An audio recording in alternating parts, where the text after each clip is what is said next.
It happened in late October of 2019. I remember the exact date because it was a Friday, and I was driving home from a job site just outside Lincoln, Nebraska. I work in construction, usually long hours, out-of-town projects, early starts. That day ran later than expected, and by the time I got back on the road, it was already past 9:30 p.m. The sky was moonless, just black stretching forever. And the two-lane road I took, County Road 9, cuts through open farmland. 25 miles of nothing, no houses, no gas stations, no lights. Just that narrow strip of asphalt and the sound of my truck tires humming beneath me. I wasn't in a rush. I had a thermos of coffee, a podcast playing quietly, and my headlights carving out that small tunnel of visibility ahead. That kind of peace you only get after a long day. Tired, but calm. About 10 minutes into the drive, I saw headlights in my rearview mirror. They appeared suddenly, far behind at first, maybe a mile or so. But I noticed them because the road had been empty for a long time. At first, I didn't think much of it. Probably another late worker heading home. But within a minute or two, the lights had drawn closer. Too close. The vehicle behind me wasn't trying to pass, though the road was empty. It just stayed a few car lengths back, bright beams glaring into my mirror. I slowed a little. It slowed too. I sped up. It matched me exactly. That's when I noticed something strange. The headlights looked slightly off, not like a car's. A little wider apart, higher off the ground. Maybe a van or an old truck. For a few minutes, I tried to brush it off. It's late, I told myself. People drive weird sometimes. Still, my grip on the wheel tightened. When I reached the intersection at County Road 14, I decided to test it. I turned right, sharp and sudden. The van followed. No hesitation. I felt my chest tighten. That road led deeper into nowhere. I remember glancing at the clock, 9:47 p.m., and realizing I still had 18 miles to go before reaching the next town. The air in the cab felt heavy. My podcast was still playing, but I couldn't focus on a single word. I turned it off. The silence was worse. The van stayed back just far enough to keep me guessing. Maybe 200 feet. But close enough that I could see the faint outline when its lights bounced off the fields. A large, boxy silhouette, white or maybe light gray. I thought about calling someone. My brother, maybe. But there was no signal out there. Just the endless stretch of cracked asphalt under my headlights. After another mile or so, I spotted a small gravel road branching off to the right, one of those farm access lanes barely wide enough for a truck. I took it, fast, then killed my headlights and rolled forward about 50 feet before stopping. Heart pounding, I turned off the engine. The world went silent. No wind, no crickets. Just the sound of my own breathing. For a moment, I thought it worked. Then the van slowed as it reached the intersection. Its headlights washed over the trees for a split second, and then it stopped. I could see it clearly now through the branches. A large white van, no markings, no plates that I could make out. It just idled there, engine low and steady, 10 seconds, 20, 30. Then, the driver's side door opened. I ducked low in my seat, heart hammering so hard I thought it might echo in the cab. Someone stepped out, a man, I think, but I couldn't make out details. Just a tall figure standing in the wash of headlights. He looked in my direction. He wasn't moving toward me, just standing there. Then I noticed something that made my stomach drop. He was holding something, not a weapon exactly, maybe a flashlight or a metal pipe. It glinted faintly under the light. He turned his head slowly, scanning the trees, and then he started walking. I don't know why, but that moment, the sound of the van door still creaking open behind him, triggered something in me. I started the truck, slammed it into reverse, and gunned it back onto the main road. My tires kicked up gravel and dust. The man turned sharply toward the sound, and within seconds I saw his van lurch forward, headlights flaring to life behind me. He was chasing me now. I floored it, 60, 70, 80 miles per hour down that narrow road. Every turn felt sharper than I remembered. My truck rattled over potholes, headlights bouncing wildly over the asphalt. But that van, it stayed close, too close. Every time I glanced in the mirror, those bright lights blinded me. It felt like being hunted, I remember shouting to no one, "What do you want?" just to break the panic building in my chest. The road blurred under me, and all I could think was, don't stop. Don't let him catch up. Then I saw the old bridge ahead, the one that crosses the creek before the county line. If I could just get past it, I'd hit the next town's outskirts. Streetlights, maybe even a police patrol. But as I neared the bridge, the van's headlights suddenly swerved sideways, off the road, disappearing into the dark fields. I slowed down, confused. I didn't see it crash. No sound, no lights. It was just gone. For the next half mile, I kept checking my mirrors, expecting those lights to reappear, but the road behind me stayed black, completely empty. When I finally reached the gas station on the edge of town, I pulled over. My hands were shaking so badly I dropped my keys twice. The clerk came out when he saw my face and asked if I was okay. I told him what happened. He called the sheriff's office. They showed up about 20 minutes later. 2 deputies, older guys who looked more annoyed than concerned. I gave them the details. White van, no plates, male driver, somewhere between County Road 9 and the bridge. They searched. Nothing. No tire tracks in the gravel turnout. No sign of another vehicle near the bridge. They even checked nearby farms. Nothing. One of them asked if I'd been drinking. I hadn't. The other said maybe it was a work van turning off early or some farmer heading to a night shift. But I know what I saw. The way he followed me. The way he stood there in the road, watching. The sheriff took my statement, then finally said, "If it happens again, son, get a plate number." Without that, there's not much we can do. I drove home that night with every light in my truck blazing. Interior, dash, everything. For weeks afterward, I'd flinch whenever I saw a white van in my mirrors. Eventually, life went back to normal. I told myself it was just some creep messing around, or maybe someone who mistook my truck for another vehicle. But 2 months later, I saw something that froze me cold. I was at a diner just off Highway 34, early morning coffee before heading to a site.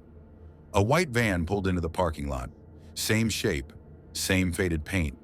But this one had plates, different state. A man got out, tall, heavy-set, gray jacket.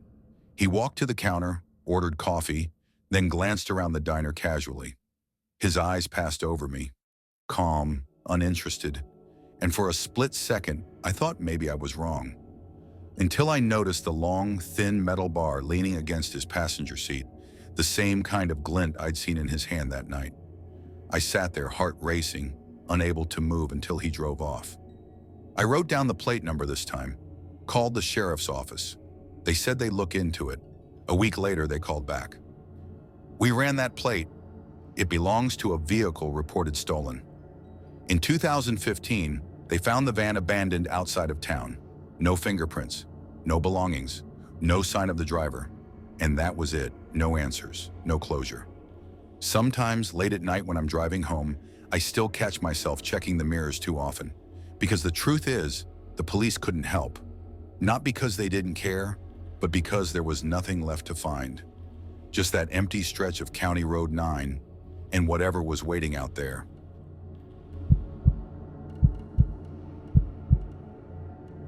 I used to live in a quiet apartment complex on the east side of town. Old brick building, 3 floors, maybe 20 units total. Nothing fancy. Beige carpets, squeaky elevators, the smell of someone's dinner always drifting through the halls. It wasn't perfect, but it was home, and it's where something happened that I still can't explain. It started in February of 2021. I had just gone through a breakup and moved into the apartment to start fresh. New place, new habits. My unit was 203, second floor, facing the courtyard. The first few weeks were uneventful. I worked construction during the day, came home tired, showered, ate, maybe watched a show before bed. Quiet life. Then one night I heard it, a faint sound coming from the next unit over. At first I thought it was a TV, some kind of muffled drama, but as I turned off my own television, I realized it wasn't dialogue. It was crying. A woman's voice, soft at first, then uneven, like she was trying not to be heard. I checked the clock, 11:42 p.m. It went on for maybe 2 minutes, then stopped abruptly. I waited, listening, nothing. It's strange how quickly a sound can get under your skin. I couldn't sleep that night. By morning, I convinced myself it was probably someone watching a sad movie too loud, or maybe a neighbor having a bad night. But the next night, it happened again. Same time, same voice. A low sobbing sound, muffled through the wall. Then a few soft thuds, like someone bumping into furniture. I pressed my ear to the drywall and froze.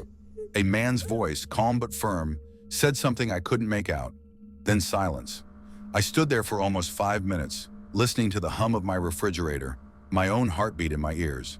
The next morning, I ran into the property manager, Mrs. Conway, while heading to work. She was in her 60s, always cheerful, always holding a clipboard. I mentioned the noises, half embarrassed. Her smile faded immediately. "Are you sure it was from 204? She asked. I nodded.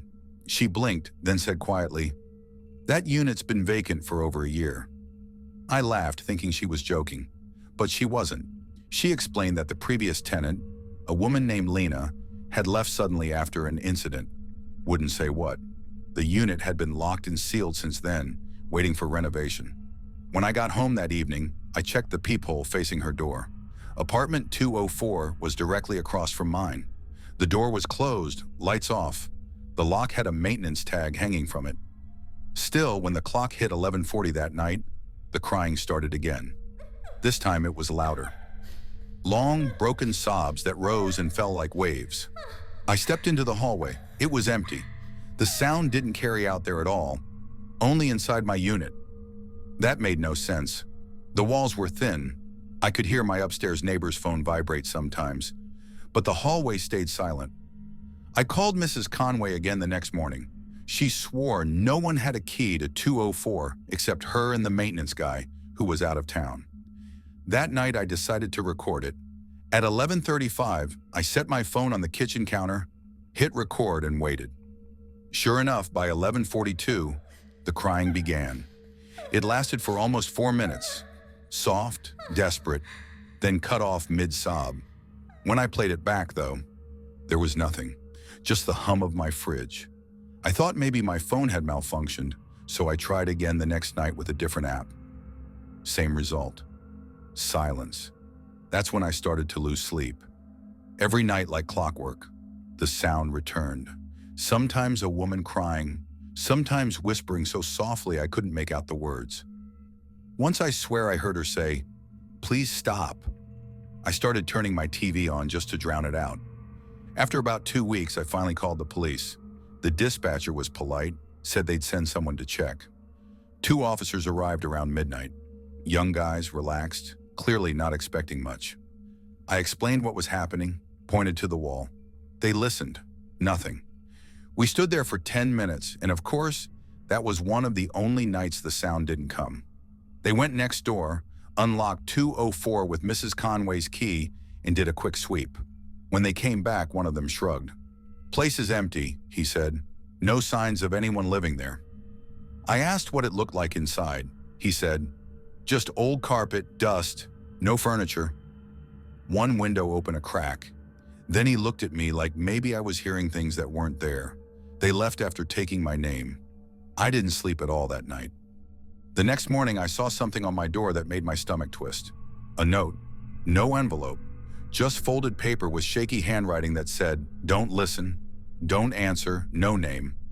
I called Mrs. Conway immediately, but she swore she hadn't left it. She checked the security camera in the hallway. Nothing. The feed between 11 p.m. and midnight was just black, like it had been unplugged. That afternoon, she had maintenance check all the wiring. Nothing wrong. That night, I almost packed my things to leave, but curiosity, or maybe stupidity, made me stay. I set my phone to record again, this time facing the wall directly, and left the light on. When the sound began, I forced myself to listen. It wasn't just crying anymore. There was movement, soft, dragging sounds, something scraping the wall from the other side. I whispered, "Hello?" The noise stopped instantly. I stood there frozen for maybe a full minute. Then a faint whisper came through the drywall. "He's still here. I bolted out of the apartment and slept in my truck. The next morning, I showed Mrs. Conway the new recording. Again, nothing. Just silence. I ended up breaking my lease a week later. Lost my deposit, didn't care. Before I left, though, I walked past 204 one last time.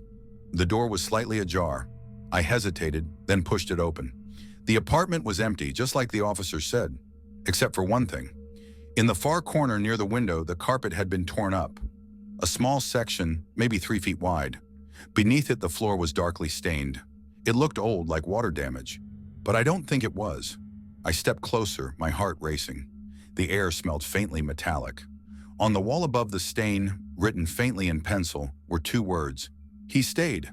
That was enough for me. I left and never went back. A few months later, I got a call from Mrs. Conway. She sounded shaken. She said a new tenant had finally moved into 204, a young woman. But after 3 nights, she broke her lease and left without saying why. The only thing she told Mrs. Conway was that she kept hearing someone crying in the next apartment, my old one. It happened the year I finally bought my own house. Small place on the edge of town. 1 story, detached garage. Enough yard for a dog I never actually got. After years of renting, owning something felt good. Predictable routines, fixing things myself, quiet evenings. But that house, I don't talk about it much anymore.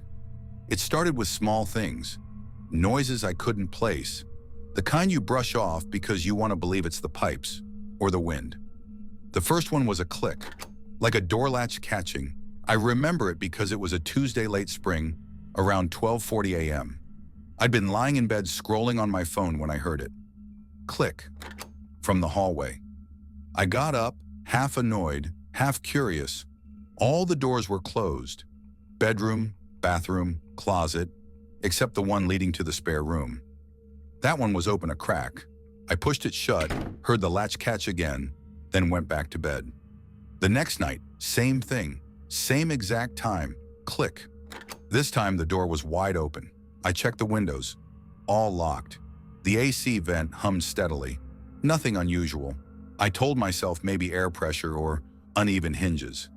Houses settle, except a week later, the inside of the doorknob came off. Just the handle lying on the carpet. No reason it should have fallen. That was when the feeling started. That sense of being watched inside your own house.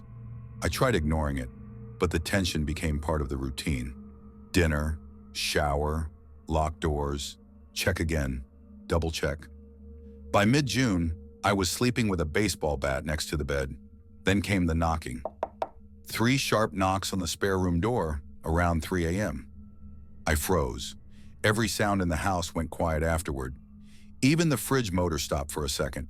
I got up, turned on the hall light. The door was shut tight. I pressed my ear against it. Nothing.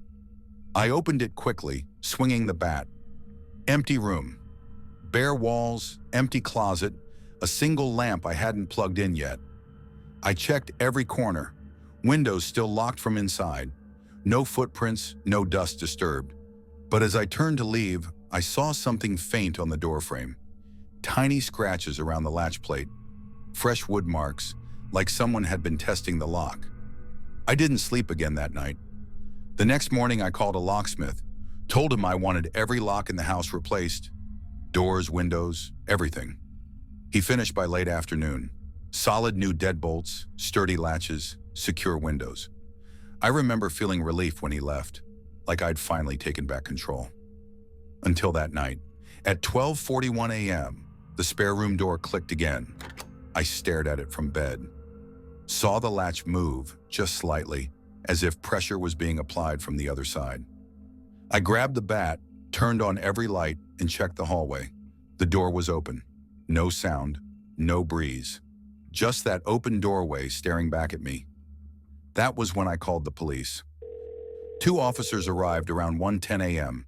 A man and a woman, both tired but professional. I explained everything. The noises, the knocking, the new locks. They searched the house, attic to basement, found nothing. They even checked the security cam I'd installed by the front door. No one had come in or out for hours. One of them asked if I'd had any sleep issues lately. I said, "I'm tired, yeah, but I'm not imagining this." The female officer was kind. She said sometimes houses make sounds when the temperature drops, wood contracting, pressure shifts. I wanted to believe her. They left after 15 minutes. I sat on the couch till sunrise, lights on, TV muted. The next day I bought a small motion sensor camera, one of those cheap ones you can sync to your phone. I set it up facing the spare room door.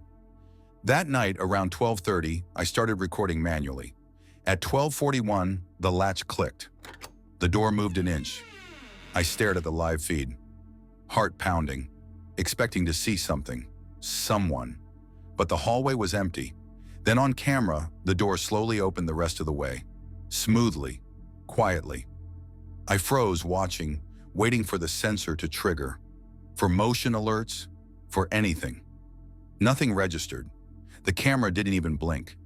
It was as if the door had moved on its own without being detected. I shut it down, packed a bag, and drove to my brother's place for the night. The following morning, I showed him the footage. He watched it 3 times before saying, "Maybe a draft?" But there was no draft. The door was internal, no vents, no windows nearby. We went back that afternoon together. He opened the spare room door, stepped inside, then called out, "Hey, come see this." I joined him. On the inside of the door, near the bottom hinge, someone had drawn a small circle in pencil, perfectly round. Inside it, faint words, "Don't lock." It looked old, faded graphite, smudged edges, like it had been there a long time, maybe years. We both just stood there. He said, half joking, "Probably a bored kid, man." Maybe, but I couldn't shake the feeling that the message wasn't random. That night, I stayed elsewhere again. A few days later, I returned with the intention of selling the house. I didn't even pack much, just documents, clothes, my toolbox. When I got to the front door, the key wouldn't turn. Deadbolt jammed. After a few tries, it finally gave way. Inside, everything looked the same, except the spare room door was shut tight, deadbolt side facing the hallway. I hadn't installed a bolt there. I called the police again. 2 different officers came this time. I explained what I found. They inspected the door, looked confused. One of them said, "You sure you didn't add this yourself?" I showed them the previous work order. No mention of any extra lock. They broke the latch open to check inside. Room was empty, but on the floor, right under the new bolt, lay a single key, not mine. Old-fashioned brass labeled with a tiny stamped number, 204. They logged it as evidence, said maybe a previous owner's leftover piece. When I asked how the lock got there, the officer shrugged. No signs of forced entry. Someone must have had access. After they left, I stood there staring at that door for a long time. Then, against every instinct, I closed it again. It latched quietly. No click. For the first time in months, the house felt still. I slept there that night. First full night's sleep I'd had in weeks. The next morning, I woke up to sunlight streaming through the blinds. Everything seemed normal, until I noticed the door handle from the inside of the spare room lying on the hallway floor. It had come off again, only this time I hadn't touched it. I sold the house 2 weeks later. Took a loss, didn't care. The real estate agent said the buyer was an older man who planned to fix it up. A month after closing, curiosity got the better of me. I drove past. Same house, same white siding, different car in the driveway. As I slowed down, I noticed something strange. Every window had curtains drawn except one, the spare room window. Behind the glass, faintly visible, was a light. It flickered once. Then the curtain moved, like someone inside had just stepped away. I didn't stop, didn't even look again in the mirror. I've lived in apartments ever since. People always tell me houses are safer, more private. But I learned something. Privacy cuts both ways. When something wants to stay unseen, it will. And no one, not even the police, can help you prove it was ever there.